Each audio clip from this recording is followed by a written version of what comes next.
La Caisse des Jardins du littoral gaspésien vous présente votre émission d'information Reflet d'ici. Bonne émission. Bienvenue dans votre Reflet d'ici. Cette semaine, votre émission des nouvelles locales et régionales est rendue possible grâce à la collaboration de nos différents journalistes, techniciens et bénévoles. Merci à eux. Cette semaine à Reflet d'ici, l'analyse de la nouvelle avec Gaëtan Lelièvre. Mais en même temps, il faut se poser la question, est-ce que ce n'est pas de l'abus de pouvoir, de l'ingérence de la part du DGE? Parce que le DGE, il est nommé par l'Assemblée nationale. Et ultimement, au Québec, là, le pouvoir ultime du Québec, ben, c'est l'Assemblée nationale. Le bureau touristique fait encore jaser. Puis il y a eu des grosses coupures financières à la ville de Belleville cette année, qui proviennent des transferts du Québec vers la municipalité. Puis sachez que je comprends tout à fait votre point. Des bonnes nouvelles du Cégep. Alors, la réputation dans la région du Cégep est bonne. On a une très bonne diversité de programmes aussi, fait que les jeunes de la région peuvent faire des choix. Le PRS deviendra un organisme. À chaque semaine, parce que la récupération se fait à chaque semaine, beau temps, mauvais temps, il y a toujours de la nourriture qui est générée dans les épiceries. Donc, c'est 3 tonnes par semaine qu'on vient récupérer dans les 3 épiceries actuellement. Donc, par année, c'est 35 tonnes. Donc, c'est pas mal. Revue de presse du 11 avril 2024. Bonne émission. Vous écoutez votre Reflet d'ici. Revoyez tous nos reportages sur notre site Internet. Besoin d'outils pour les travaux à la maison? Besoin d'accessoires de toutes sortes? Vous avez des projets de peinture? L'équipe du magasin J. Gérard Méthode de Grande-Rivière se fera un grand plaisir de vous servir. Quelle que soit la saison, quels que soient vos besoins, notre équipe compétente saura répondre à toutes vos attentes. Venez magasiner chez nous et vivez l'expérience J. Gérard Méthode de Grande-Rivière. Visitez notre page Facebook pour connaître nos spéciaux ou venez nous voir au 28 Grande Allée Ouest, Grande-Rivière.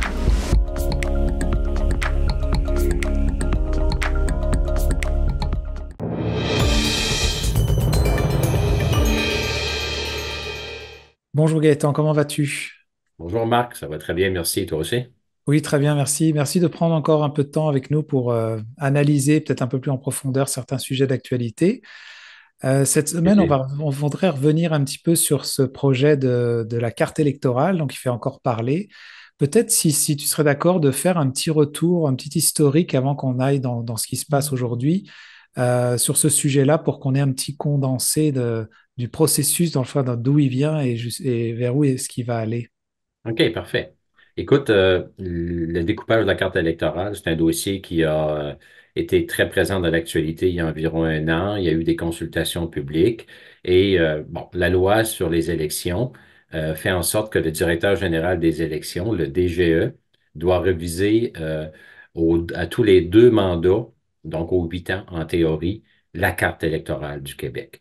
Puis il y a des critères qui sont en place, dont un critère prépondérant qui fait en sorte qu'on devrait avoir des circonscriptions électorales, 125 en l'occurrence au Québec, on devrait avoir 125 circonscriptions électorales qui possèdent environ le même nombre d'électeurs et électrices. 51 000, plus ou moins 25 Donc 51 000 votants par circonscription, puis on donne un paramètre de plus ou moins 25 Et le problème, c'est qu'il y a des régions comme la Gaspésie où la population croît, mais elle croît moins vite. Elle augmente moins vite que dans les grands centres. Puis ça fait en sorte que, bon, l'année passée, le DGE proposait de fusionner les 2 comtés de Bonaventure et Gaspé en un seul comté parce que la population, le nombre d'électeurs était trop bas par rapport à la moyenne québécoise. Donc, c'est ça l'enjeu, c'est toute la question de l'équilibrage du nombre de voteurs, d'électeurs électrices par circonscription. Alors là, ce qu'on entend en ce moment dans les nouvelles, c'est vraiment que ce projet-là a l'air d'être comme revisité, en fait, c'est bien ça? Oui, le gouvernement du Québec a annoncé la semaine dernière sa volonté de suspendre la démarche en cours de fusionner les comtés de Bonaventure et Gaspé. Puis il y avait aussi un comté dans Montréal, à Montréal, sur l'île, qui disparaissait. Puis en tour, on créait 2 comtés dans la couronne urbaine de Montréal, dans les banlieues. Parce qu'on sait que Montréal aussi diminue de population, mais c'est les banlieues autour de Montréal qui croient énormément en termes de démographie. Donc là, le gouvernement de la CAQ, et il y a une volonté unanime de tous les partis politiques, de tous les 125 députés, en théorie, parce qu'on dit que c'est une décision unanime de l'Assemblée nationale, d'utiliser la même carte électorale de 2022 pour l'élection de 2026. Donc, on suspend la démarche de enlever une circonscription en Gaspésie en fusionnant Bonaventure et Gaspé et d'enlever également une circonscription sur l'île de Montréal. On appliquerait donc la carte électorale de 2022 pour la prochaine élection de 2026, mais ça prend une loi pour modifier la loi actuelle, parce que sinon, le directeur général des élections, lui, pourrait de son propre chef, là, de son propre gré, décider d'enlever une circonscription en Gaspésie. Donc, ça prend une loi pour modifier ça. Et la bonne nouvelle, c'est que toutes les formations politiques sont unanimes pour dire que oui. Mais là, le DGE, lui, il s'oppose un peu à cette décision-là. Ce qu'on voit, c'est que le 28 mars dernier, le directeur général des élections a émis un communiqué de presse. Il est disponible sur le site du DGE, Élections Québec, 28 mars, on peut aller le consulter. Puis ce que ça dit, dans le fond, c'est que ben, le DGE est un peu fâché que le gouvernement se mêle de son travail, puis que lui, il recommande de laisser le processus légal qui est en cours s'appliquer et de lui laisser la possibilité de modifier la carte et éventuellement de fusionner le comté de Bonaventure et Gaspé et deux circonscriptions dans Montréal aussi. Fait que c'est sûr que c'est deux approches différentes. Tu as l'approche du DGE qui est un très haut fonctionnaire nommé par l'Assemblée nationale qui lui dit, ben, j'ai une loi actuellement, je suis en processus de modifier la carte électorale, laissez-moi faire, ne faites pas d'ingérence politique. Ça peut s'expliquer jusqu'à un certain point, mais en même temps, il faut se poser la question, est-ce que ce n'est pas de l'abus de pouvoir, de l'ingérence de la part du DGE? Parce que le DGE, il est nommé par l'Assemblée nationale. Et ultimement, au Québec, là, le pouvoir ultime du Québec, ben, c'est l'Assemblée nationale. Ce sont les 125 députés composés de toutes les formations politiques qui, de façon unanime, ont dit ça n'a pas d'allure, on ne peut pas modifier la carte comme le DGE veut le faire. Donc, on va modifier la loi pour qu'il n'aille pas de l'avant dans son projet. Fait que le principal intéressé, qui est nommé par l'Assemblée nationale, qui applique la loi de l'Assemblée nationale, ben, semble s'opposer à la volonté de l'Assemblée nationale. Fait que c'est quand même spécial, on a rarement vu ça. Puis, ça démontre le pouvoir immense des hauts fonctionnaires. Parce que là, c'est le DGE qu'on cite en exemple, mais souvent, on a dit dans nos chroniques, puis on a eu l'occasion de le répéter, que les hauts fonctionnaires ont un pouvoir extraordinaire au Québec, souvent plus grand, plus important que certains politiciens, certains ministres même. Puis là, c'est un exemple concret, parce que le DGE est en train de contester ou de s'opposer ou critiquer une décision de l'Assemblée nationale du Québec unanime. C'est rare que toutes les formations politiques s'entendent, que tous les députés, les 125, s'entendent sur une question. Puis là, ben lui, il conteste ça. Donc, c'est l'élément que je trouve particulier dans tout ce dossier-là. Effectivement, il y a un projet de loi qui est déposé par la CAQ, mais il y a aussi un deuxième projet de loi, parce qu'en fait, bon, l'idée, c'est de maintenir le nombre de circonscriptions, mais il y en a un deuxième, si tu veux nous en parler, là, qui est pour réviser en fait, les critères. Oui, exactement. Le gouvernement ou l'ensemble des formations politiques disent il faut agir rapidement pour stopper le processus pour enlever la circonscription en Gaspésie et à Montréal. Donc ça va être un premier projet de loi. Puis le second, c'est pour reviser en profondeur la loi sur les élections, la carte électorale. Je pense que c'est intéressant parce que effectivement, il y a des problèmes, là. Il y a des problèmes. Les critères qui sont appliqués par le directeur général des élections sont principalement basé sur le seuil populationnel. C'est bête et méchant, on l'a déjà dit, là. La loi dit c'est 125 circonscriptions, plus ou moins égales, à la hauteur de 25 d'électeurs électrices. Donc, on ne tient pas compte de l'étendue du territoire. On ne tient pas compte des affinités sociales, économiques. On ne tient pas compte du sentiment d'appartenance. On ne tient pas compte de la région administrative. Par exemple, dans la carte déposée par le DGE, ben, la MRC de la Haute-Gaspésie, le coin de Sainte-Anne-des-Monts, se retrouvait dans la MRC de Matane, avec le comté de Matane dans la région Bas-Saint-Laurent. Donc, il y a des critères que le DGE soulève à quelques reprises dans ses décisions, mais il revient toujours avec le facteur prépondérant de la démographie. Puis ça, ben, la démographie, ben, ça joue toujours contre les régions. Et il me semble qu'au Québec, avec un immense territoire comme on a, avec une population très dispersée, si on veut que l'ensemble des régions soient représentées, il va falloir modifier, ajouter des nouveaux critères pour tenir compte de ces particularités-là. Et c'est ce que le gouvernement se propose de faire là, dans la prochaine année ou les prochaines années avant la prochaine élection. Donc, en théorie, c'est une bonne décision, mais il reste que, je dis un mais, parce que souvenons-nous, il y a quelques années, on parlait d'un autre dossier qui est similaire un peu à la carte électorale. C'est la question de la loi sur toute la réforme du mode de scrutin. Hein? On parlait il y a quelques années de modifier le mode de scrutin au Québec, puis au lieu d'avoir 125 comtés avec des députés élus, on aurait 60 circonscriptions, 75 comtés. Je m'excuse, 75 et non pas 60. On passerait de 125 à 75 comtés, circonscriptions, où les députés seraient élus par leur population. Et il y aurait 50 députés qui seraient nommés par les chefs de parti. Donc, c'est tout un autre mode de fonctionnement. On appelle ça les proportionnels, mix, régional, etc. Puis ça, c'est un dossier qui a fait couler beaucoup d'encre. Il a été mis sur la glace par la CAQ à son arrivée au pouvoir en 2018, mais moi, je doute fortement que ce dossier-là ne revienne pas dans l'actualité. Je pense que dans le prochain projet de loi, le second projet de loi, certaines formations politiques pourraient être tentées de inclure aussi toute la question de la réforme du mode de scrutin. Donc, on a une partie, c'est-à-dire une manche de gagner en Gaspésie dans le dossier de la carte électorale et de la révision du mode de scrutin, mais la partie n'est pas gagnée encore. Il va falloir être très vigilant pour que le prochain projet de loi ne propose peut-être ne propose pas un mode de scrutin qui fera en sorte qu'on arriverait à un résultat pratiquement similaire avec le Oui. Québec divisé en 75 comtés au lieu de 125. Mais le résultat, c'est qu'on va avoir encore des immenses comtés dans les régions, puis on risquerait d'arriver au même résultat, d'avoir un seul comté pour la Gaspésie. Donc, il ne faut pas crier victoire trop vite, il faut demeurer extrêmement vigilant. C'est un dossier qui est très important. Est-ce que c'est pas une stratégie aussi, si elle était employée, de sécuriser un peu un gouvernement majoritaire aussi, s'ils pouvaient, eux, partir de là, choisir, enfin, en choisir 50? Ben absolument. C'est le risque, c'est un des risques. Puis c'est un mode de fonctionnement qui est très répandu en Europe. La question des modes de scrutin avec proportionnel. Il y a plusieurs modèles qui existent, mais en Europe, il y a une forte densité de population sur des petits territoires. Donc, ça peut peut-être avoir sa place dans certains cas, mais ça a comme inconvénient de amener beaucoup de gouvernements de coalition. Hein. Quand je dis inconvénient, certains voient ça comme un bon côté aussi, parce que ça force le consensus, ça force les partis à faire des ententes, un peu comme ce qu'on a présentement à Ottawa.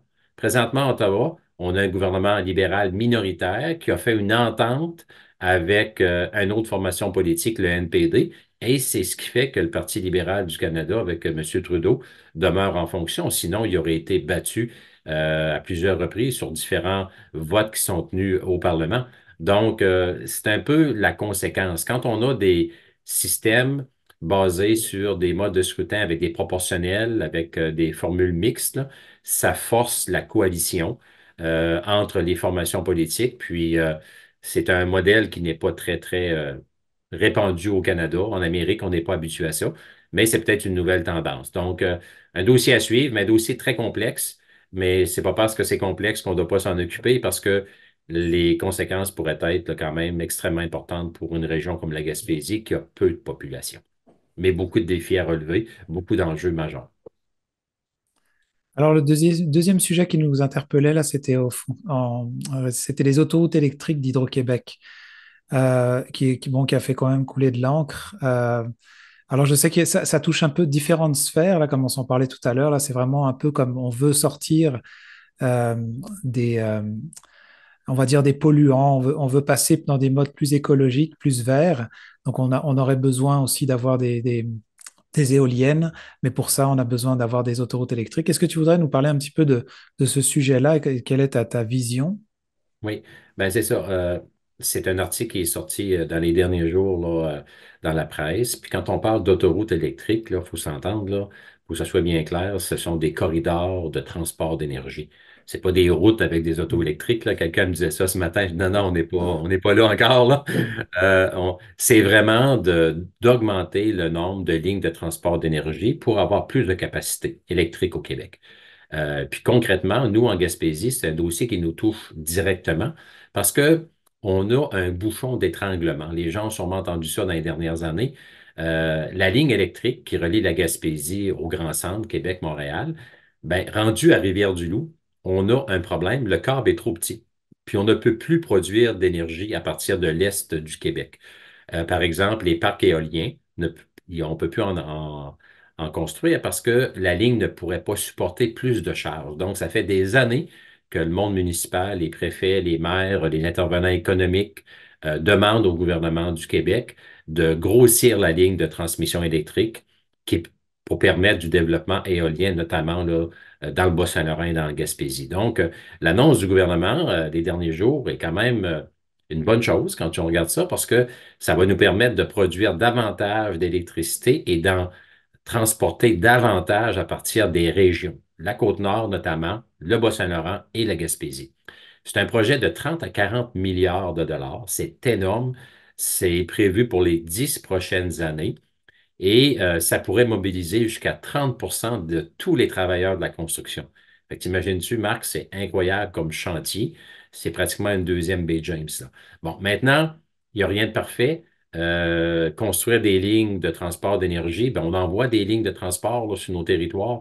Ce sont des grosses infrastructures qui sont visibles. Ce sont des lignes généralement avec des pylônes en acier, comme on voit dans certains secteurs de la Gaspésie et le long de l'autoroute 20 beaucoup.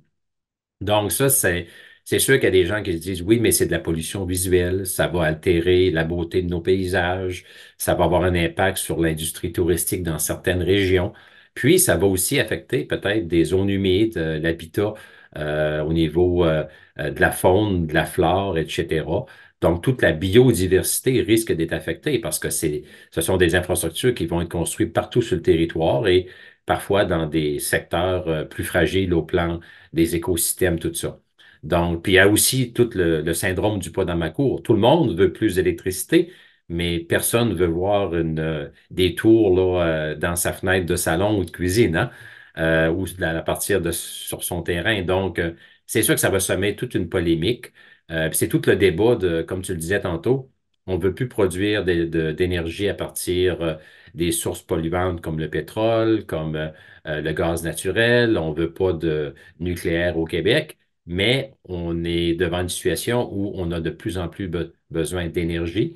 La population du Québec augmente. Les nouvelles entreprises sont souvent très énergivores, donc il faut avoir une capacité pour les alimenter. Puis, il y a aussi tout le développement des voitures électriques qui fait en sorte que, oui, on vend moins de pétrole, mais on a besoin de plus d'électricité. Donc, à un moment donné, c'est un débat de société.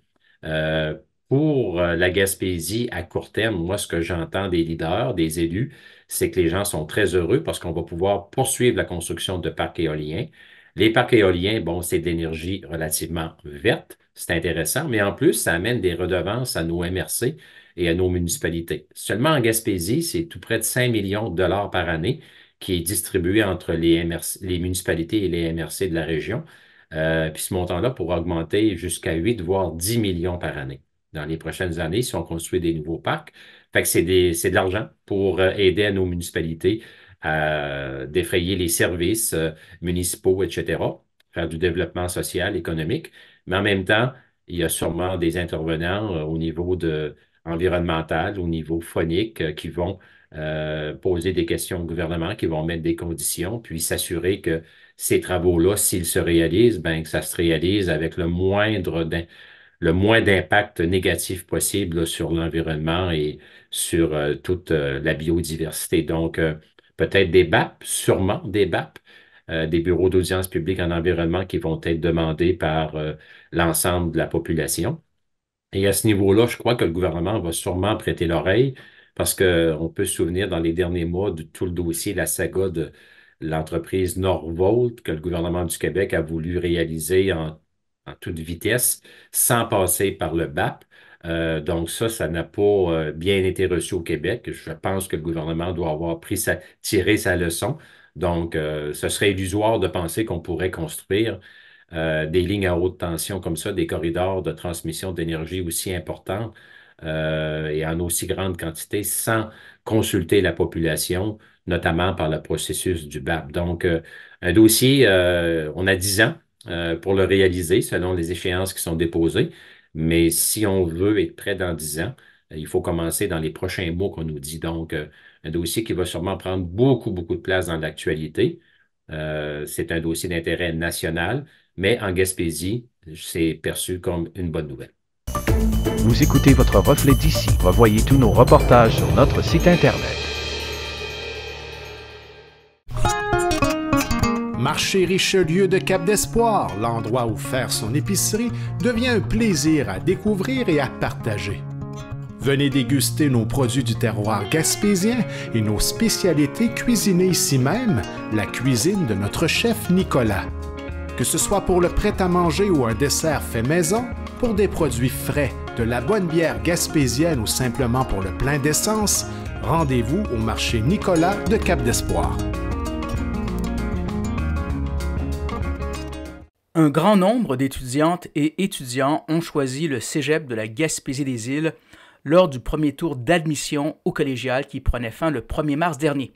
Parmi les principaux éléments positifs constatés, on note une plus grande rétention des jeunes en Gaspésie et aux Îles-de-la-Madeleine et la popularité du Cégep hors de la région. Un record historique du nombre de demandes d'admission provenant d'ailleurs au Québec est constaté. Par ailleurs, 2 attestations d'études collégiales de la formation continue du Cégep, soit technique en éducation à l'enfance et maintenance d'éoliennes, seront offertes à Dakar au Sénégal dans les prochains mois. Nous en discutons avec le directeur des études, M. Serge Rochon, qui nous a reçus dans ses bureaux au campus de Gaspé. Voici mon reportage. Monsieur Rochon, bonjour. Bonjour. Alors, merci d'avoir accepté notre invitation. Deux sujets nous intéressent. Le premier consiste sur les admissions, en fait. Il y a les admissions des résultats au mois de mars et vous avez un deuxième au mois de mai qui d'autres admissions à venir. Qu'est-ce qu'en est d'abord des bons résultats des premières admissions? Bien, écoutez, cette année, on a reçu 783 demandes d'admission pour tous nos campus au Cégep de la Gaspésie et des Îles. C'est vraiment une très bonne année. Puis, il y a des bonnes nouvelles à l'intérieur de ça. Le taux de rétention, c'est-à-dire le choix des jeunes Gaspésiens, Gaspésiennes, bien, il est très important. Notre taux de rétention est à 83 % Depuis qu'on enregistre cette donnée-là, on ne l'avait jamais atteint, un niveau aussi élevé. L'année passée, c'était 77 %. On a un nombre de demandes record en provenance des jeunes de l'extérieur de la Gaspésie et des Îles, autour de 227 demandes. C'était autour de 200 l'année passée. Alors, vous voyez, bon taux de rétention dans la région. On attire des jeunes de l'extérieur de la région. Il y a pas mal de demandes aussi, 300 demandes en provenance de l'international. Si on compare à il y a 2 ans, c'était 172 demandes de l'international. Fait que quand on met ça tout ensemble, c'est vraiment une belle année. On a des programmes qui sont déjà remplis, tourisme d'aventure, c'est déjà plein dès le premier tour. Et la très, très grande majorité de nos programmes sont lancés. Donc, nos programmes ne sont pas suspendus à l'exception de deux situations. Alors que il y a quelques années à peine, il y avait de nombreux programmes qui étaient en difficulté. Il fallait attendre le deuxième tour d'inscription. Alors, on n'est pas là cette année. Fait que c'est des bonnes nouvelles pour le Cégep. Est-ce qu'on peut expliquer cette bonne nouvelle? Ben, écoutez, je pense que le Cégep a bonne réputation. L'encadrement des profs avec les étudiants, c'est un encadrement qui est très serré, c'est des petits groupes. Alors, la réputation dans la région du Cégep est bonne. On a une très bonne diversité de programmes aussi, fait que les jeunes de la région peuvent faire des choix.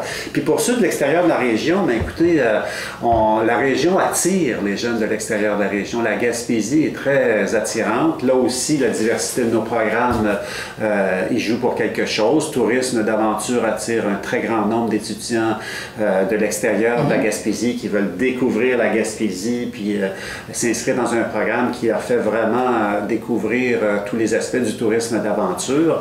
Alors, il y a des phénomènes comme ça.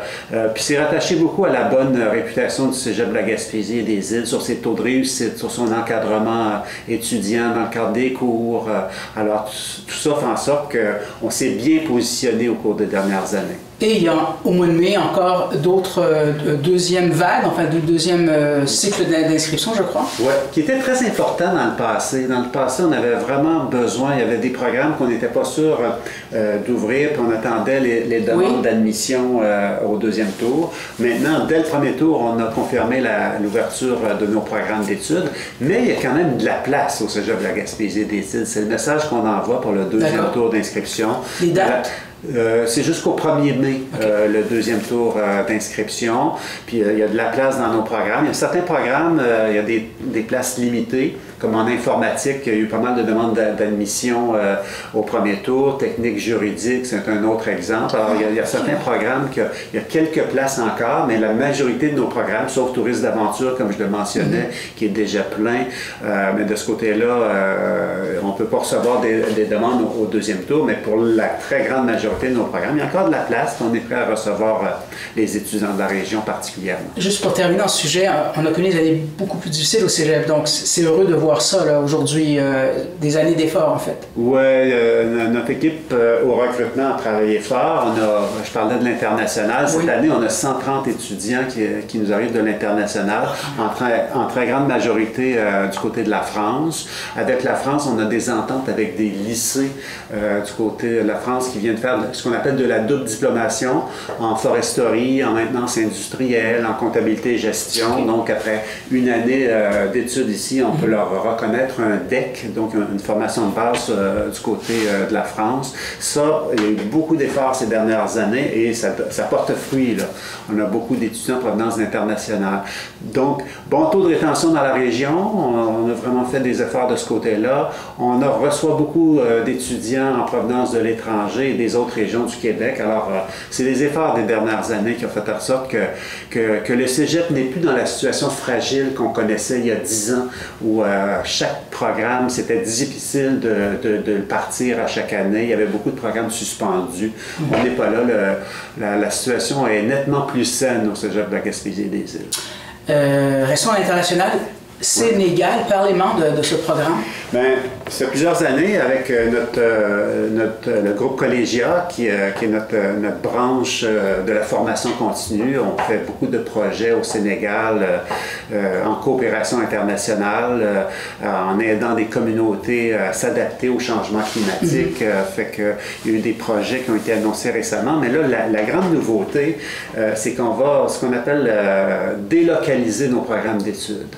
On va délocaliser 2 programmes d'études dans des lycées au Sénégal, en éducation à l'enfance et du côté de maintenance d'éoliennes. C'est 2 programmes qui sont menés par notre groupe, par le groupe Collégia. Donc, c'est une expertise qu'on possède au Cégep de la Gaspésie et des Îles. Et c'est nouveau, hein? C'est un projet qui a été lancé par le gouvernement du Québec. Il y a 14 cégeps au Québec seulement qui ont répondu, mais il y en a plus qui ont répondu à l'invitation, mais qui ont été sélectionnés. Dans notre cas, c'est 2 programmes d'études qu'on va délocaliser. Ça veut dire quoi, oui? Ça signifie que le programme va être offert dans des lycées avec des enseignants de là-bas, mais avec notre grille de cours, avec notre expertise, notre approche pédagogique. Alors, on a des conseillères pédagogiques qui vont encadrer l'équipe d'enseignants pour mettre à profit l'expertise québécoise qu'on exporte du côté de l'Afrique. Alors, dans les 2 lycées, on va former des gens en éducation à l'enfance. C'est un métier assez nouveau du côté du Sénégal. Et en maintenance d'éoliennes, il y a déjà des projets du côté de l'Afrique. Mais en même temps, ça donne à ceux qui vont être formés, on parle de 80 personnes là, dans les 3 prochaines années qui vont être formées dans les 2 programmes, mais ils vont pouvoir intégrer le marché du travail au Sénégal. Mais il y a aussi des possibilités d'immigration. C'est des gens qui, par exemple, qui pourraient choisir la Gaspésie pour immigrer avec la formation qu'on va offrir là-bas. Puis on peut penser à des secteurs, pensons à l'éducation à l'enfance. Vous voyez la situation à Gaspésie, on manque d'éducatrices, etc.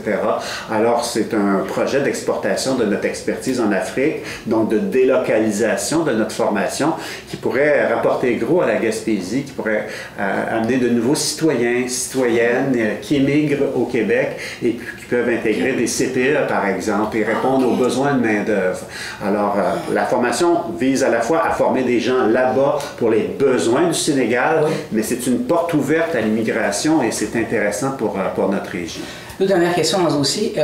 Ça commence quand et est-ce que c'est une première pour vous cette délocalisation? Oui, c'est une première pour le réseau collégial. Il y a eu quelques expériences ici et là, mais nous, on faisait beaucoup de coopération internationale, de formation de courte durée, ce qu'on appelle de la formation sur mesure du côté de l'Afrique, mais de délocaliser une AEC, donc une attestation d'études collégiales, qui donne un diplôme du Cégep de la Gaspésie-des-Îles et de s'associer à des lycées, c'est la première. Alors, c'est vraiment intéressant, puis c'est intéressant pour que l'expertise du Québec en enseignement collégial puisse servir à d'autres communautés à l'international, donc former des gens là-bas, puis en même temps, y trouver un bassin pour le recrutement de main-d'œuvre pour nos entreprises ou organisations de la région. Fait que il y a plusieurs avantages à ce nouveau projet-là qui a été lancé par le gouvernement du Québec, puis on est bien content d'avoir été sélectionné par le gouvernement pour déployer cette formation-là qui va commencer au mois de novembre. On est en train de se préparer et en novembre, on va lancer la formation là-bas. Donc j'oublie, ça mobilise une équipe de combien chez vous, cette délocalisation? Écoutez, à cause de nos activités de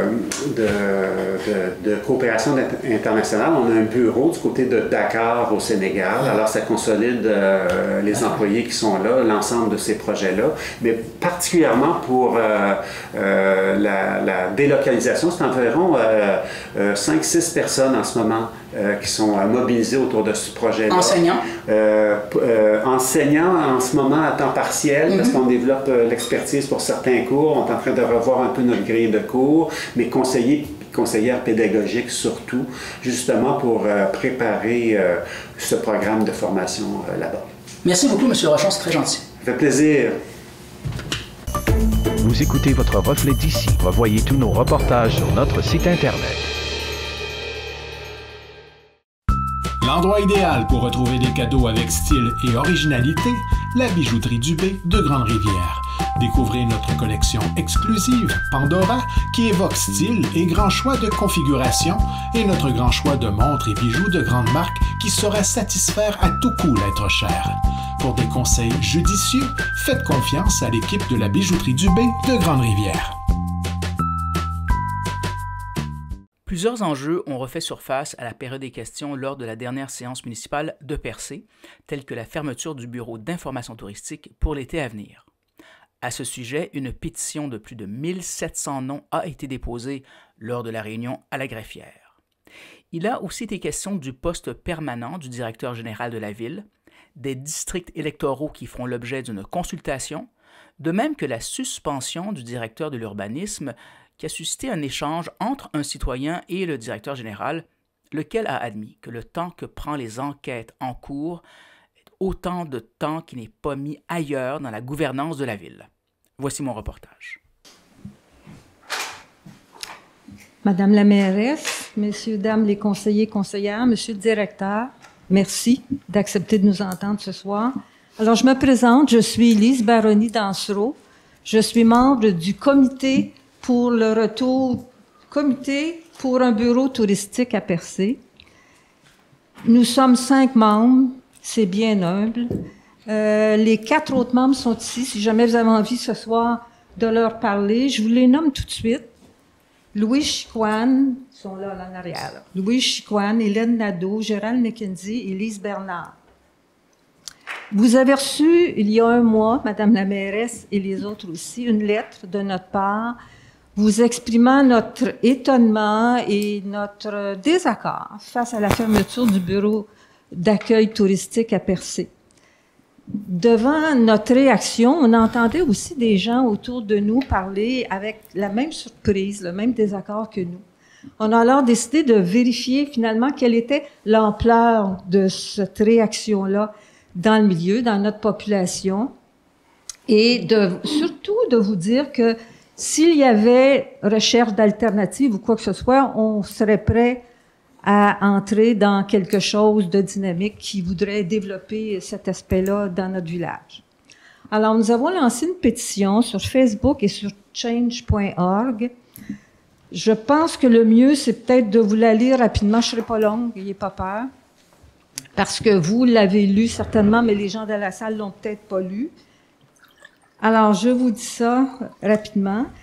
Les signataires de la présente pétition déplorent la décision de la Ville de Percé, prise en décembre 2023, de fermer son bureau d'accueil touristique dès l'été 2024.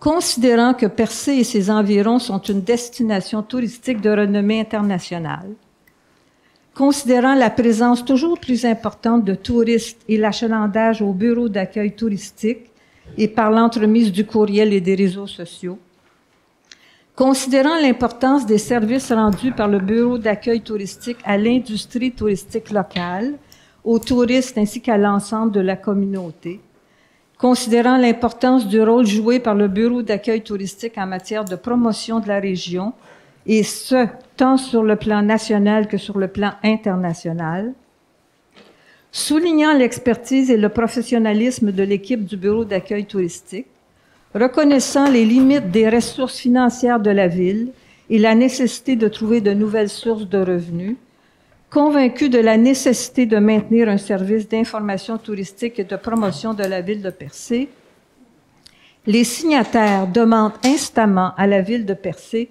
de reporter d'1 an la fermeture du bureau d'accueil touristique de Percé afin d'entreprendre sans tarder un processus de recherche de solutions en consultation et en concertation avec notamment des représentantes et représentants de l'industrie touristique, des commerçants, des organismes communautaires et du milieu culturel.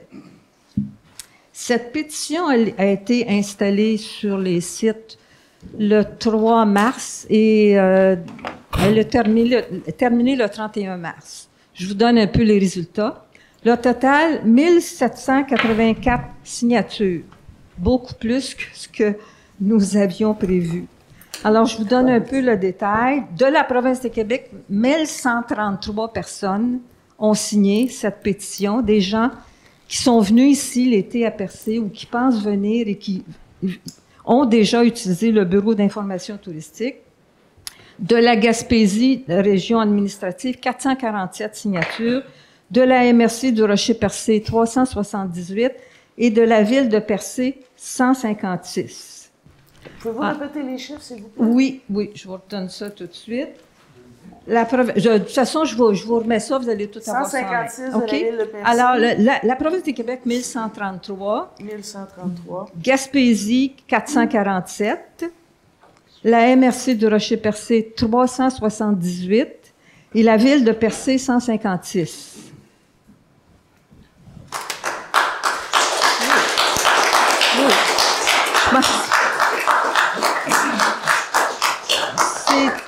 C'est un succès auquel on ne s'attendait pas, mais qui dit comment la population veut qu'il y ait un bureau d'accueil touristique, parce que nous aimons Percé, et je suis sûre que tous ces gens-là, c'est pour ça qu'ils ont signé cette pétition-là. Nous aimons Percé, nous voulons son développement, nous sommes conscientes de sa destination internationale, et ça nous apparaît impossible qu'il n'y ait pas de bureau d'accueil touristique dans Percé.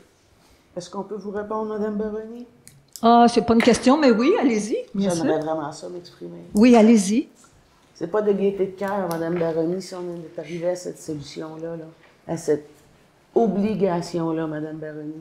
S'il y a des gens qui aiment Percé, je pense que c'est les gens qui sont assis ici, et moi la première, je me suis impliquée énormément. De faire une pétition comme ça, c'est noble, puis je vous en concède. Mais de demander à ce qu'il y ait des démarches de fait, elles ont été faites, les démarches, Mme Baroni. Elles ont été faites dès le mois de janvier. Ça m'a brisé le cœur quand j'ai vu qu'on demandait à ce qu'on fasse quelque chose et qu'on rencontre les gens. Parce que ça a été fait. Dès le mois de janvier, j'ai rencontré l'ATR, j'ai rencontré notre député, j'ai rencontré la TCRP, Tourisme et Commerce Rocher-Percé, la MRC. Je suis allée à Québec, au cabinet du premier ministre, Mme Baroni, pour aller essayer de trouver des sommes pour compenser tout ça.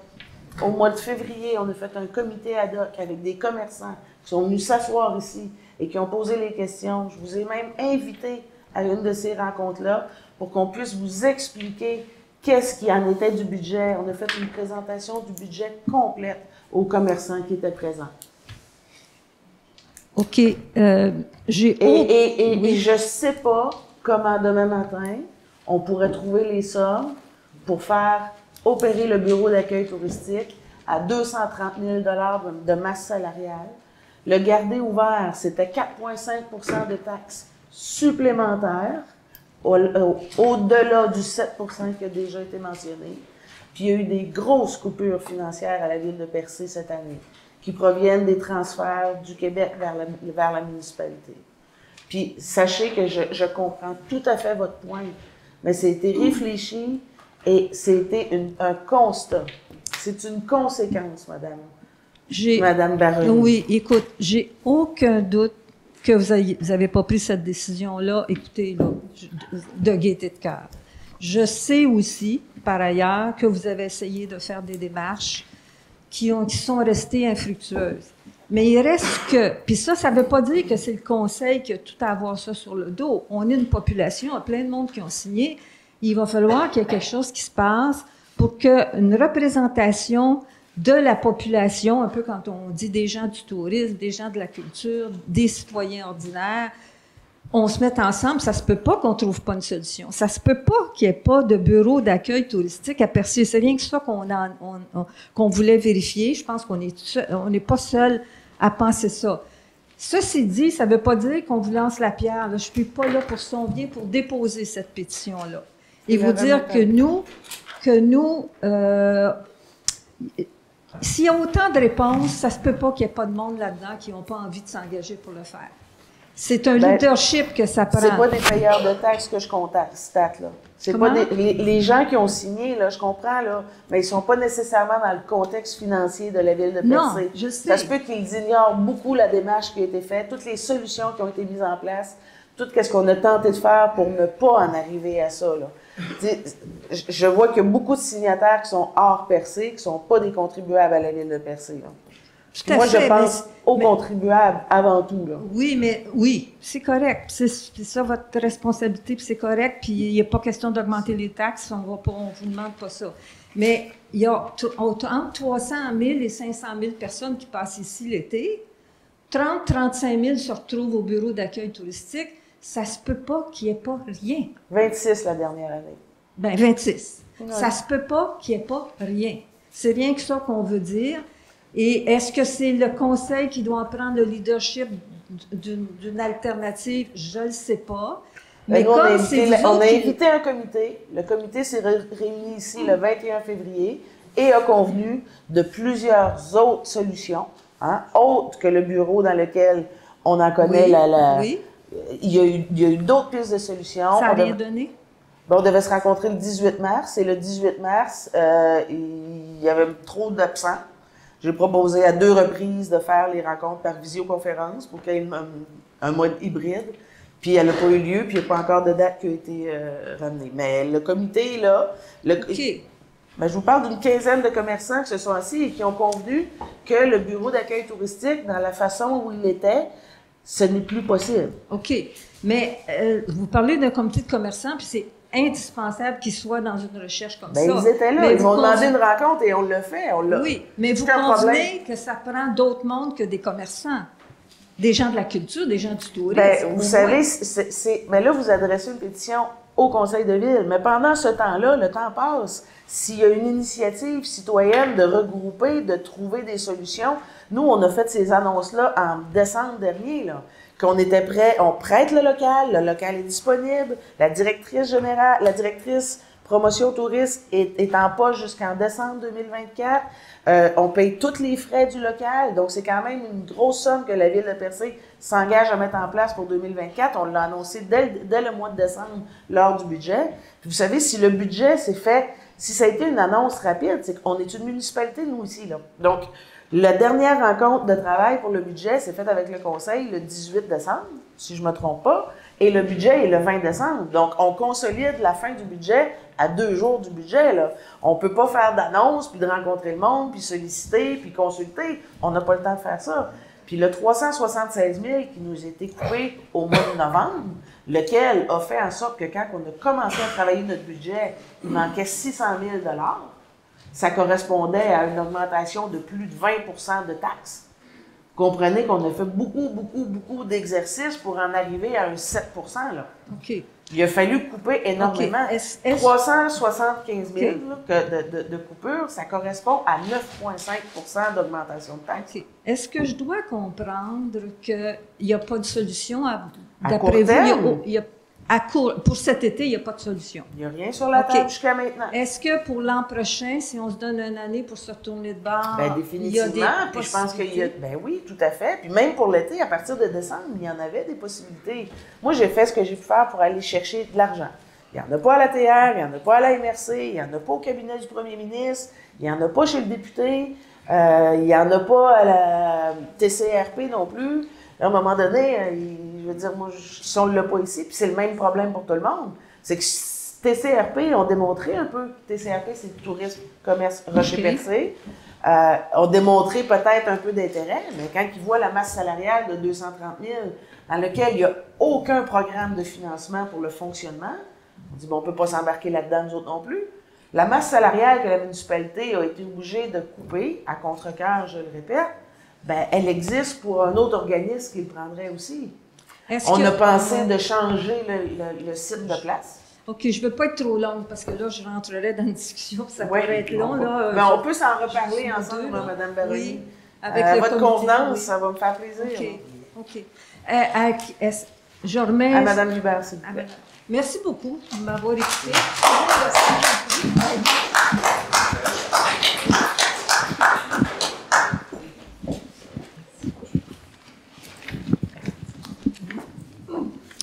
Oui, bonsoir, Louis Beaulieu du Cap Blanc percé. J'avais quelques questions précises, mais pour continuer sur le même sujet, est-ce que le Conseil ne peut pas réaménager le budget municipal afin de faire primer cette priorité? Il y a plusieurs éléments dans le budget et une évaluation du surplus que nous avons actuellement au 31 décembre devrait permettre de réallouer des montants nécessaires pour maintenir le fil du tourisme, effectivement, pour un an, le temps de se donner le temps d'évaluer à plus long terme les options. Entre autres, il y a les économies sur le déneigement. Toutes les municipalités vont connaître cette saison des économies d'un budget de 900 000 $. Je pense qu'on peut aller chercher des grenailles, c'est cas de le dire, que les pelles n'ont pas pu ramasser avec la neige. Est-ce que je peux répondre? On me dit que le quai, entre autres... Est-ce que je peux juste terminer mon intervention, Madame la mairesse? Et certainement, j'attends une réponse avec grand plaisir. Est-ce que on me dit que le quai est profitable, entre autres, justement, cette entente que nous venons d'avoir? Il y a plusieurs éléments dans le budget que je ne détaillerai pas ici pour pas allonger le temps, mais il y a plusieurs éléments dans le budget, il me semble, qui pourraient être réévalués à ce niveau-là. Si on parle du déneigement de 1 pour le budget 2023, on n'a pas encore les avis, donc on n'a pas encore les états financiers de 2023, on n'est pas en mesure de déterminer quels seront les surplus précisément. 2024, on a un hiver qui est somme toute effectivement très douce. Il y a certainement des économies au niveau du déneigement, mais l'année n'est pas finie. Donc, quand on calcule les budgets de déneigement, ça se fait de janvier à décembre.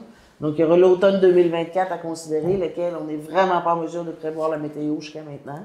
Donc, on ne peut pas aller imputer dans un budget en cours des sommes, comme ça. On n'a pas le droit de faire ça, on ne peut pas faire ça. Puis le budget 2024, je suppose que vous avez vu des économies à faire, monsieur Beaulieu, là, mais il est serré de tous bords et de tous côtés, ce budget-là. Là. À peine s'il respire. Puis vous savez, sans doute, avec vos connaissances, qu'une municipalité n'a pas le droit de faire de déficit. Au 31 décembre 2023, nous avions un surplus accumulé de 600 000 $. Je pense que ça nous donne une marge de manœuvre pour pouvoir faire face 600 000 $, c'est à peu près le minimum qu'une municipalité doit avoir dans ses coffres en réserve pour prévoir n'importe quelle action, n'importe quoi qui pourrait arriver.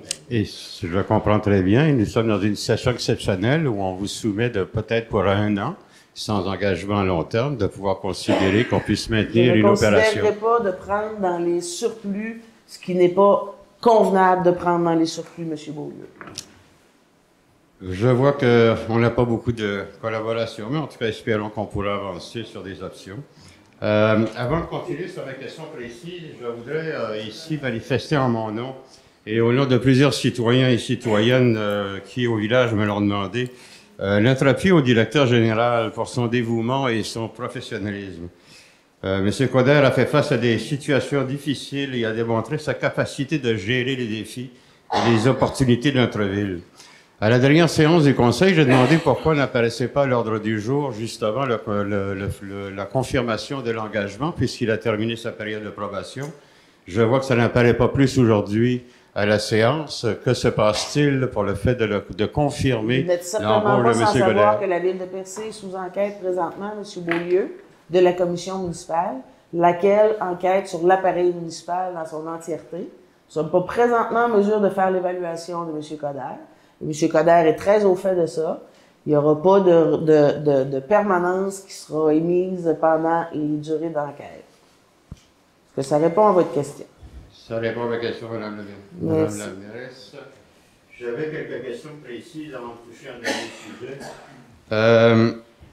Je vois qu'on a effectivement, finalement, adopté le règlement pour ramener à 6 districts électoraux notre carte électorale et qu'il y aura des consultations publiques à ce sujet. Pour des fins d'information, cependant, préalable, quels sont les critères du découpage des nouveaux districts? Madame Dubert, je vais vous laisser répondre. Oui, mais je n'ai pas tout ça par cœur. Je pourrais les indiquer sur le site Internet en même temps que les autres informations demain matin. Bonsoir, Milton Couture, citoyen Percé. Tout d'abord, j'aurais une première question. Il y a combien de villes en Gaspésie qui ont fermé leurs informations touristiques? Je peux vous dire. Vous pouvez me dire? On n'entend pas parler souvent. Il n'y en a pas. Il y a Bonaventure. Bonaventure a fait le choix de revenir sur sa décision. C'est correct. Pour ce qui est de Monsieur Pitt qui est suspendu, est-ce que c'est une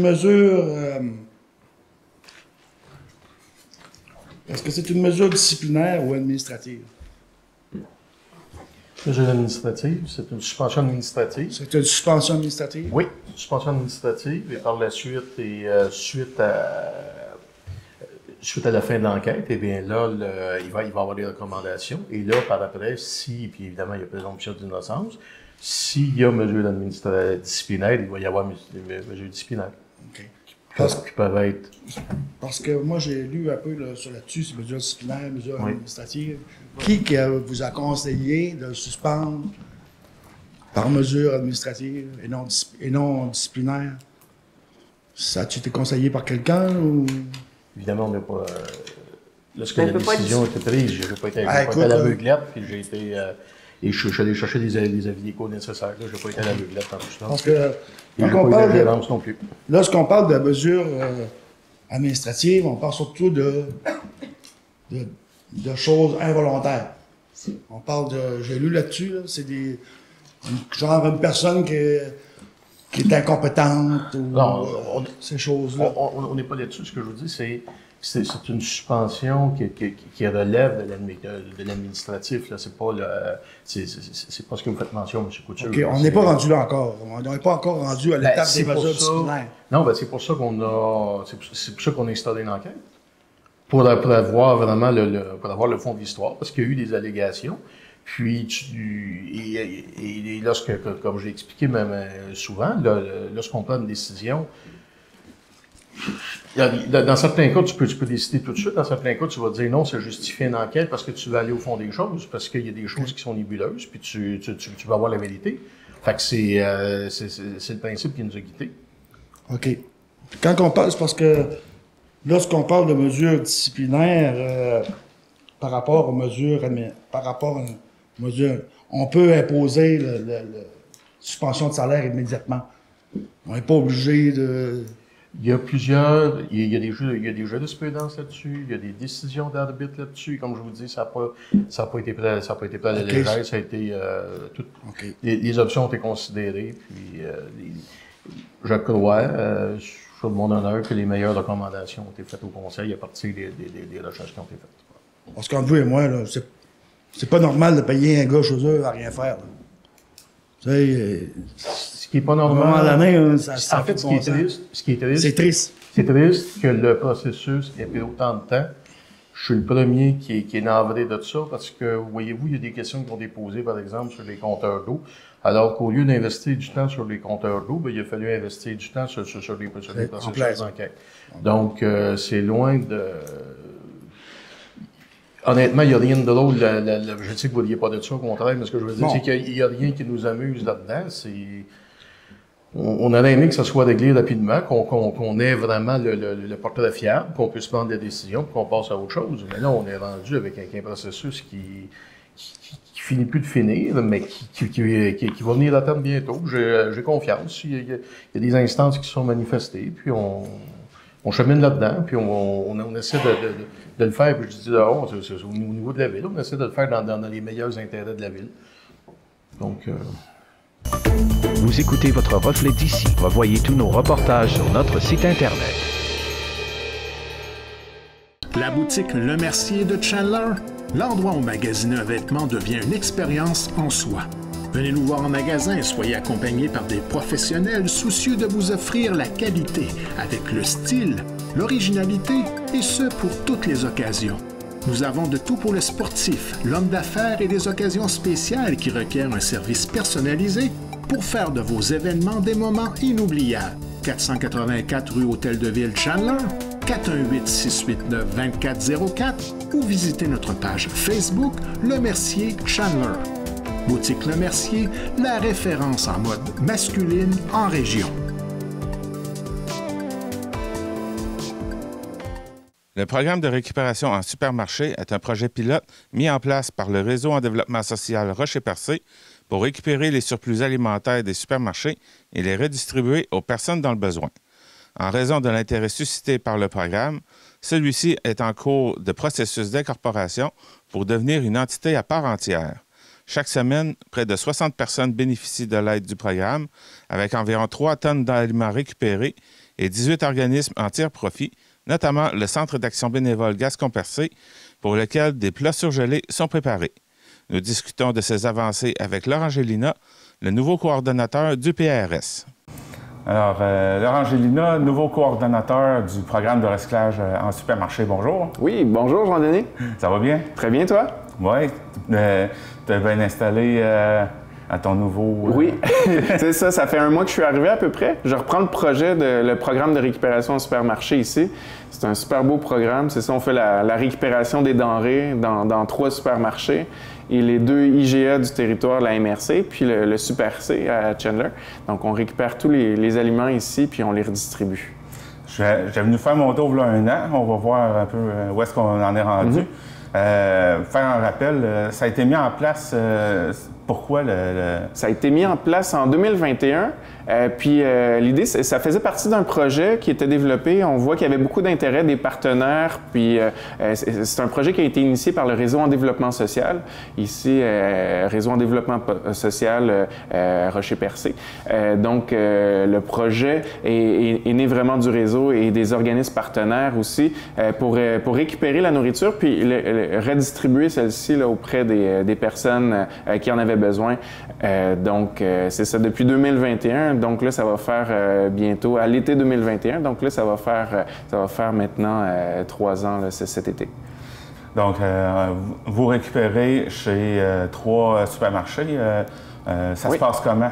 Ça se passe comment? On effectue la collecte, donc on part 3 jours par semaine, lundi, mercredi et vendredi. Notre employé David, il part faire la collecte dans les 3 supermarchés.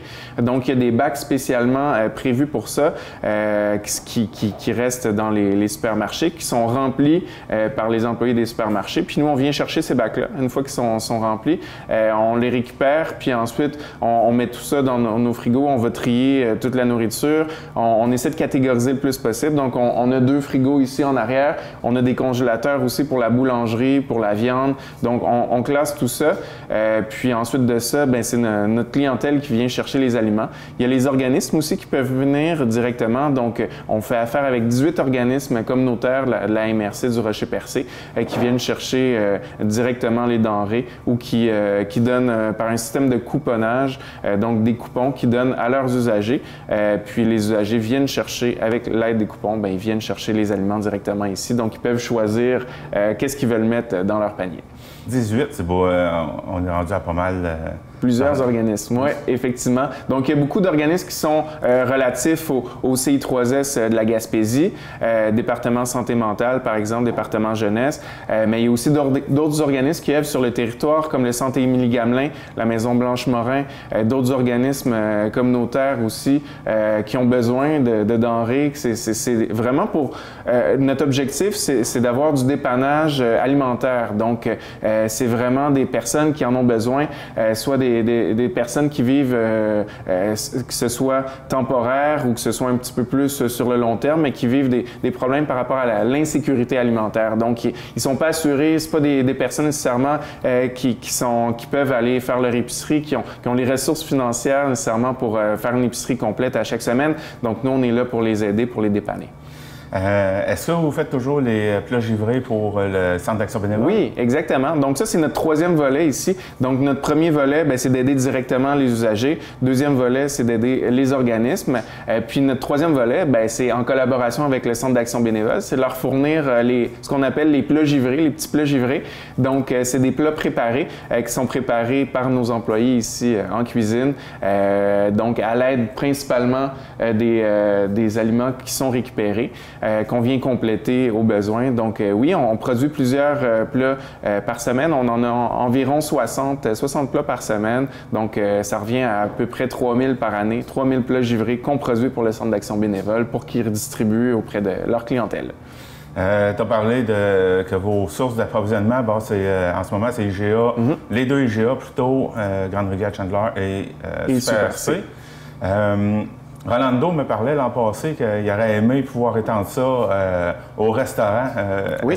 Est-ce que c'est toujours dans d'actualité? Exactement, oui, c'est quelque chose qu'on vise, puis on va probablement débuter cette année. Les restaurants, il y en a plusieurs restaurants qui sont saisonniers ici. On pense notamment au restaurant Percé. Eux, rendus au mois de septembre, octobre, ils ferment le restaurant. S'il leur reste des aliments, souvent, ces aliments-là sont jetés ou sont peut-être donnés à des employés ou autres. Mais nous, on aimerait bien réussir à capter ces aliments-là, donc les amener ici pour les redistribuer dans la communauté. Donc, c'est un projet sur lequel on travaille, oui. Et est-ce que vous avez déjà commencé à contacter certains commerçants?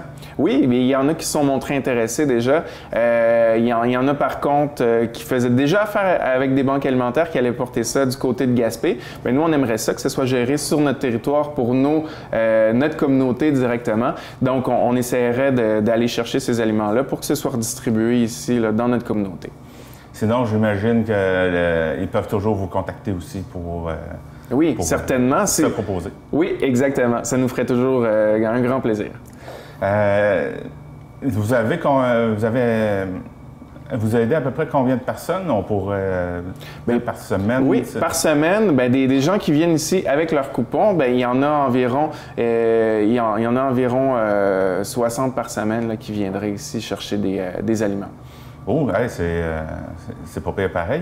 Oui. On est ouvert tous les jours de la semaine, du lundi au vendredi, sauf le jeudi qu'on est fermé. Donc, sur nos 4 journées d'ouverture, lundi, mardi, mercredi et vendredi, il y aura un total de ces personnes-là qui viendraient ici chercher des aliments. Donc, vous aidez environ 60 personnes par semaine qui viennent ici. Côté récupération, vous récupérez quelle quantité de nourriture? On en récupère beaucoup. À chaque semaine, parce que la récupération se fait à chaque semaine, beau temps, mauvais temps, il y a toujours de la nourriture qui est générée dans les épiceries. Donc, c'est 3 tonnes par semaine qu'on vient récupérer dans les 3 épiceries actuellement. Puis, donc, par année, c'est 35 tonnes. Donc, c'est pas mal. Puis, sur cette quantité-là, c'est ça, c'est des aliments qui sont invendus souvent qu'on va récupérer. Pas souvent. C'est toujours des aliments invendus qu'on va récupérer. Puis des fois, il y en a, c'est ça, ça va être des fruits et légumes, par exemple, qui sont un petit peu défraîchis, ou ça peut être aussi des produits laitiers qui approchent la date de péremption. Donc, tous ces produits-là, on va les récupérer. Puis, il n'y a pas grand-chose qu'on va jeter au final. Tout va trouver preneur. C'est moins de 5 % qu'on va finalement mettre nous-mêmes au compost. Donc, vous voyez que la très, très grande majorité de ce qu'on récupère, va finalement trouver preneur. Mais maintenant, tu me parlais tout à l'heure que vous allez vous incorporer? Oui, on va s'incorporer. On est en cours d'incorporation, en fait. Donc, l'incorporation, c'est la démarche pour devenir un organisme indépendant, parce qu'actuellement, on relève du réseau en développement social. Le réseau en développement social qui est basé ici à Chandler. Donc, là, bientôt, on va être un organisme à part entière. Donc, là, on a 5 administrateurs provisoires qui vont être là aussi pour continuer, qui vont être là dans l'organisme. Donc, là, on est en train de trouver un nom pour l'organisme. Donc, on a mijoté ça dernièrement. Puis là, on penche beaucoup en faveur du nom qui est le suivant, le garde-manger. Donc, ça va s'appeler le garde-manger. Puis, je pense que ça reflète bien aussi notre mission. Garde-manger, ça veut dire qu'on a toujours de la nourriture ici pour aider les gens. Donc, l'incorporation va se terminer à l'automne prochain. Donc, c'est ça. Suivez-nous pour être plus au fait de ce qui va se passer. Puis ça vient vraiment du fait que l'incorporation vient du fait qu'on avait beaucoup d'intérêt de la part de la communauté aussi à poursuivre le projet. Il y a eu une assemblée citoyenne qui avait été formée l'an dernier. Et puis, suivant l'assemblée citoyenne, on voyait qu'il y avait un engouement, un intérêt marqué de la population pour maintenir le projet de récupération supermarché. Donc, suivant ça, c'est là que le réseau en développement social s'est dit, OK, là, il est temps d'y aller plus sérieusement, puis peut-être de former un organisme qui va gérer tout ça. Donc, on est rendu là. Donc, l'organisme, le garde-manger, va être l'organisme qui va gérer le programme de récupération en supermarché. OK, parce que sinon, ça a demeuré un programme temporaire? Oui, c'était un projet. Au début, c'était un projet pilote. Puis, c'était un projet pilote quand ça a débuté en 2021. Puis ensuite de ça, le projet pilote il a été renouvelé. Puis là, on voyait, il y a plusieurs partenaires au programme aussi qui voyaient d'un bon œil le programme puis qui voulaient sa continuité. Mais on voulait vraiment que ça vienne de la communauté. On voulait que ce soit la communauté qui dise oui, on souhaite que ça reste, que ce soit là pour demeurer. Donc, c'est pour ça qu'il y a eu une assemblée citoyenne pour tâter le pouls à la population, voir s'il y avait un intérêt de la part de la population. Puis effectivement, là, on a vu que la population voulait vraiment que le projet soit maintenu dans le temps. Donc, c'est là que le réseau en développement social, qui était l'initiateur du projet, s'est dit, voilà, on va passer à l'incorporation, ça va devenir un organisme. Outre l'incorporation, c'est quoi les projets à venir? Les projets à venir, on souhaite prendre l'expansion. Donc, on récupère actuellement dans 3 épiceries du territoire. On parlait un petit peu plus tôt des restaurants aussi, qu'on voulait aller chercher les denrées. Mais il y a d'autres épiceries aussi sur le territoire, où est-ce qu'on ne va pas chercher les denrées actuellement, qu'on aimerait bien aller chercher les denrées. Parce que pour nous, si on est capable de récupérer plus d'aliments, mais c'est des aliments de plus qu'on va pouvoir redistribuer aussi dans la communauté. Donc, c'est vraiment ça notre souhait, essayer de récupérer plus pour redistribuer davantage. Si on récupère plus, ça prend plus de personnes qui vont cuisiner tout ça. Vous avez combien de cuisiniers ou cuisinières? Actuellement, cuisine, on a 2 employés. Donc, 2 employés qui sont là, 4 jours semaine à travailler. Donc, beaucoup de cuisine à faire, mais les employés servent aussi à accompagner la clientèle aussi quand la clientèle vient au local. Puis, on a aussi un employé qui est là pour la collecte, donc qui fait la collecte 3 fois par semaine. Mais effectivement, si on prend de l'expansion, si on a d'autres épiceries ou des restaurants à desservir, notre équipe forcément va s'agrandir. Et est-ce que l'agrandissement pourrait aller aussi agrandir le local? Agrandir le local? Peut-être. Veux pas, on va peut-être avoir besoin de plus de place, mais on cherche peut-être aussi à mieux desservir les extrémités du territoire. Parce que la MRC du Rocher-Percé, c'est un territoire qui est très grand, qui s'étend de Port-Daniel-Gascon jusqu'à Percé-Est. Et puis Percé-Est, ça va presque à Gaspé. Ça fait un grand territoire. Saint-Georges-de-Malbaie. Oui, jusqu'à Saint-Georges-de-Malbaie. Donc, ça fait assez long aussi. Donc, les gens qui veulent profiter de nos services, ils doivent se déplacer. C'est ça, de Port-Daniel-Gascon ou de Percé-Est pour venir récupérer des denrées ici. Donc, ça leur fait loin. Donc, un des projets qu'on souhaite travailler, c'est d'avoir peut-être des points de service ou des frigos libre-service ou qu'on ait des kiosques à chaque semaine ou aux 2 semaines aux extrémités pour que les gens n'aient pas à faire autant de route jusqu'à Grande-Rivière. Donc, mieux desservir les extrémités du territoire. Ça, est-ce que ça va pouvoir être fait quand vous allez être incorporé? Quand l'organisme va être... Oui, bien, c'est prévu pour les prochains mois, donc on travaille vraiment là-dessus. L'idée, c'est vraiment de rendre accessibles les aliments à toute la communauté. Donc, toute la communauté, pour nous, c'est la MRC du Rocher-Percé. On couvre un grand territoire, donc on aimerait bien que cette nourriture-là soit accessible à tous. Je pense qu'on a fait pas mal le tour. Quelque chose que vous aimeriez ajouter? Oui, bien, je pense que, pour résumer, là, on s'inscrit vraiment dans une démarche avec le réseau en développement social pour améliorer la sécurité et développer l'autonomie alimentaire chez les personnes vivant dans la MRC du Rocher-Percé. Donc, c'est vraiment ça qu'il faut retenir. Il y a aussi d'autres organismes qui travaille beaucoup sur ces enjeux-là. Donc, il y a des collations aussi qui se font dans les écoles. Il y a la cantine pour tous aussi, le programme qui se fait dans les écoles. Il y a aussi des jardins communautaires qui ont vu le jour. Donc, il y a plein de projets, plein de mesures qui sont mises en place pour développer vraiment l'autonomie puis assurer la sécurité alimentaire. Puis nous, on est juste un élément parmi tout ça, mais on a notre place, puis la communauté nous le rappelle bien. C'est pourquoi on est en train de s'incorporer puis de devenir un organisme. Et alors, Angela, coordonnateur pour l'instant du programme recyclage en supermarché. Exactement. Et prochainement, coordonnateur pour le garde-manger. Merci beaucoup pour m'avoir reçu dans vos locaux. Bien, merci à toi. Vous écoutez votre reflet d'ici. Revoyez tous nos reportages sur notre site Internet. Venez visiter la boutique Ariane Turbide et découvrez un univers de cadeaux à offrir à l'être cher. Notre grande gamme de choix de bijoux pour aller lui vous permettra à coup sûr de personnaliser chacun de vos cadeaux. Bijoux en or, en argent, montres et accessoires de toutes sortes et des cadeaux pour les jeunes et moins jeunes. Venez découvrir nos exclusivités en boutique. L'équipe de la boutique Ariane Turbide se fera un grand plaisir de vous servir et vous conseiller judicieusement.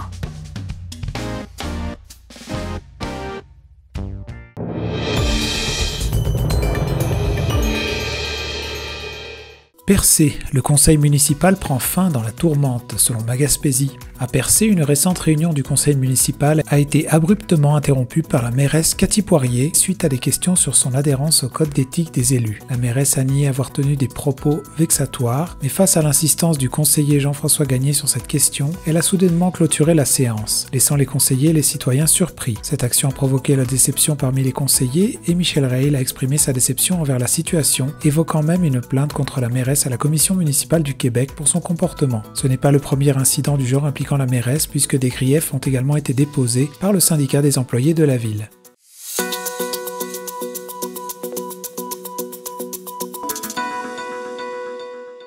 Accord de gouvernance partagée du parc Forillon selon Radio Gaspésie. Le Canada a conclu un accord historique avec la nation Micmac de Gaspé pour une gouvernance partagée du parc national Forillon. Cette entente, troisième du genre au Canada, fait partie d'un effort pour reconnaître et réconcilier avec les peuples autochtones. Elle inclura la création d'un comité de gestion coopérative composé de membres de la communauté Micmac et du parc. L'accord permettra des initiatives conjointes en conservation, pratiques traditionnelles et valorisation du patrimoine Micmac.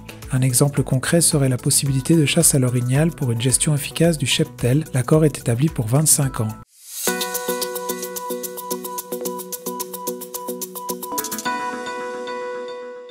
Ottawa soutient la sauvegarde de la langue Mi'kmaq à Guescapéguiag, selon Magaspésie. Ottawa et la nation Mi'kmaq de Guescapéguiag ont signé un accord de 5 ans d'une valeur de 1,25 million de dollars pour lancer un programme de transmission de la langue et de la culture Mi'kmaq aux Mi'kmaq et aux non-autochtones. Ce financement provenant du programme des langues et cultures autochtones du patrimoine Canada sera alloué au centre culturel Apokwan-Matultinej. De 2024 à 2028, le programme vise à offrir des cours de langue immersifs à environ 50 personnes par an, renforçant ainsi les liens avec l'histoire Mi'kmaq et les générations futures. L'initiative inclut également des activités culturelles et le développement de ressources pédagogiques favorisant l'échange et la réconciliation entre les communautés autochtones et non autochtones.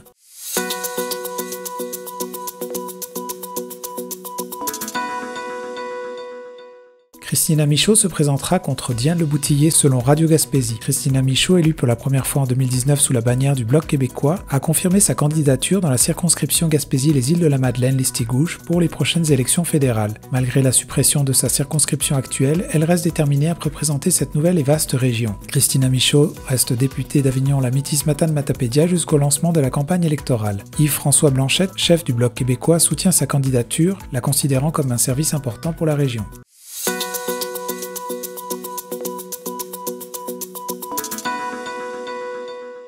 Gaspé et Sainte-Anne-des-Monts verront 120 logements abordables s'ajouter d'ici 2026 selon Ma Gaspésie. Le partenariat entre les gouvernements fédéral et provincial a abouti à une initiative de logement significative à Gaspé et Sainte-Anne-des-Monts. Cette collaboration de 1,8 milliard de dollars vise à construire 120 unités de logements abordables d'ici 2026 avec un investissement estimé à 40 millions de dollars. À Gaspé, 84 unités seront construites près du bâtiment du MAPAC destinées aux familles, aux personnes seules, aux personnes âgées et aux personnes handicapées. Sainte-Anne-des-Monts verra le développement de 36 unités dans le projet Villa Monseigneur Bourdage. Le financement est principalement fourni par le gouvernement fédéral et provincial avec des contributions municipales, notamment des dons de terrain et des crédits d'impôt. L'initiative répond à la pénurie de logements causée par la croissance économique dans la région.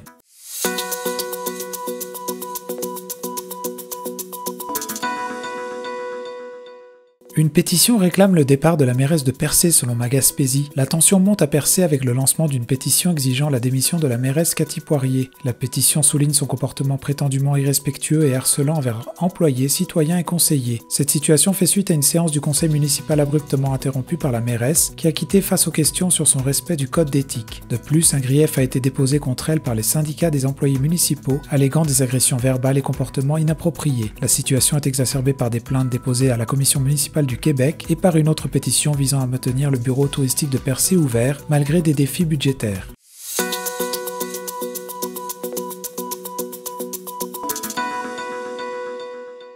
L'entente de principe est acceptée par les chauffeurs d'Orléans Express selon Ma Gaspésie. Les chauffeurs d'autocar chez Orléans Express ont accepté une nouvelle convention collective, évitant ainsi une grève potentielle. Cette entente résultant d'1 an de négociations et approuvée à une forte majorité apporte d'importantes améliorations salariales. Elle comprend une hausse salariale de 22,8% sur 4 ans, rétroactive à juillet 2023, une augmentation de 13% du taux à l'embauche, ainsi que des avantages améliorés en matière de jours de maladie monnayables et diverses primes. Ce succès de négociation garantit la continuité des services d'Orléans Express dans plusieurs villes du Québec.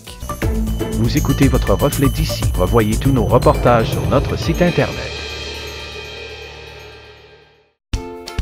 À la bijouterie Brigitte de Grande-Rivière, notre grande panoplie d'idées cadeaux pour toute la famille et notre vaste choix de bijoux pour aller lui saura satisfaire à coup sûr l'être cher. Nous avons des produits de beauté, accessoires de décoration, montres solaires Seiko, les montres Bering au style moderne et au design innovateur, des perles et les diamants naturels de la collection Malo. Pour la qualité, les meilleures marques sur le marché, faites confiance à l'équipe de la bijouterie Brigitte de Grande-Rivière.